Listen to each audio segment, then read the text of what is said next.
my name is Henrie and this is Untold Stories, and we just get people to share a little bit about themselves. This is Being Black in Education with Kemi, and I must give a trigger warning because she does share a really sad story.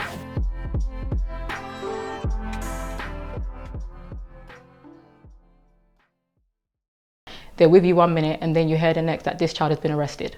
This child has been arrested for attempted murder. My name is Kemi, I'm 28 years old, and this is my story about working in a pupil referral unit. Working in a pupil referral unit is not like your average school. It's very intense, and a lot of people don't realise that. They tend to feel, because we have a small number of children and they're all the bad kids that other schools don't want, that we can just handle it, we can deal with it. But it doesn't work like that. The children that come to us are, a lot of them deal with a lot of trauma.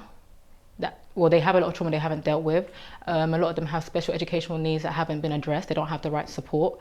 And it's mainly black boys that tend to be my pupil referral unit. And it's heartbreaking because black boys are 4 times more likely to be excluded from school than their white counterparts. But we make up less than 3% of the population in England. So you think, why are they making up most of the numbers in a pupil referral unit? So working in my school, it's very challenging. There's a lot of behaviour issues we have to deal with, but we try to let the kids know that we haven't given up on them, even though mainstream may have given up on them, or it hasn't worked out for whatever reason. Although it's a pupil referral unit or it's an alternative provision, that doesn't mean you can't succeed. I've had to deal with children going to prison. So they're in your class one day, they're doing so well academically, they're with you 1 minute and then you hear the next that this child has been arrested. This child has been arrested for attempted murder. One particular day I was in my classroom and I had taught a lesson, and my favourite year group are always the year 11s because they're a bit more mature, you can relate to them a bit more. And then one particular student, he was very happy that day because he was doing so well in that lesson, and science is not everyone's favourite subject. I'm a science teacher, but a lot of kids are not interested in it. But I finally got through to him. I was finally able to find a way to make learning fun for him and for him to access the work.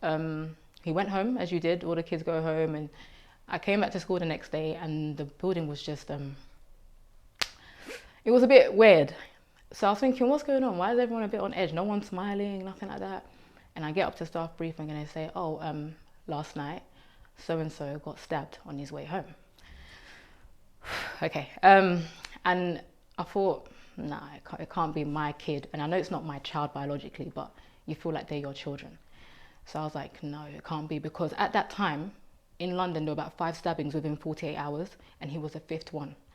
And I don't know if all of the children survived or the people who got stabbed survived, but there are only 2 air ambulances in London. So when an air ambulance is coming out to get you, you know it's fatal. So the air ambulance came to get him where the stabbing was and took him to the hospital. His lung got punctured. And then you think, when you hear this, automatically you think something like that, internal bleeding, is he still here? So I'm already on edge. They said he's fine, he made it through. And it just hit you in a different way because, like I said, although it's not my child, he's still my child. And you think how, like,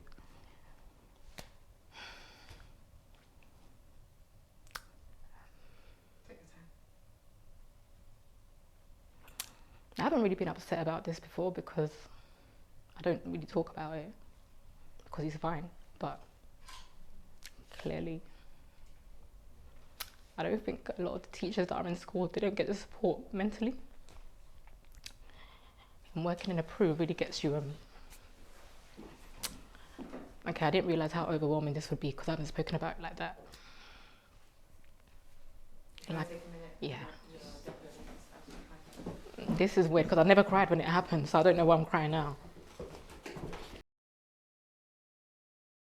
As teachers, we carry a lot of this emotional baggage and we don't offload it because the children, they're under our duty of care, so we just have to keep on going. If we break down, they break down, the school breaks down, it just doesn't run. So he was fine. He made it through. I called him. I wasn't able to visit him in hospital, but I called him, we spoke on the phone, and he was just like, yeah, I'm fine. And I'm thinking, why do you sound so normal? It's, you know, something like that isn't normal. But it took time for him to, you know, get better, get back to school. But the behavior was different. Not in a bad way, but he didn't like being around a lot of people. One thing that I tried to do, that I introduced in my school, is a careers program, because a lot of the kids that come to us, like the PRU to prison pipeline is big.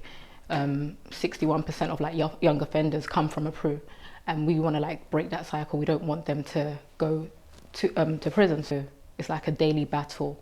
And then the teachers that are in the PRUs, who you're dealing with the child that's gone to prison, the child that was making such good progress in your class, but now they're in prison.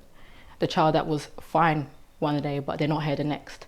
And it's like, I'm not a mother yet, but my love still runs deep for them, because I feel like them being with me is the last chance they have.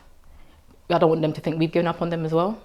And coming from a school where, like, in the space of 3 months, I had 3 schoolmates like die from knife crime. And I thought, okay, now that I'm an adult, we're not really going to hear about that anymore. Things have changed. You know, things aren't as crazy as they were back in the day, but it is just as crazy, if not more. It's just, being black in education has its challenges. You already don't want the black kids there, but when they are there and then they get stabbed, that's just fulfilling the stereotype even more. That's even more heartbreaking of thinking, what can we do to change the narrative? And I'm at a point where I guess I'm just tired of the talking. I'm ready for us to really do something different.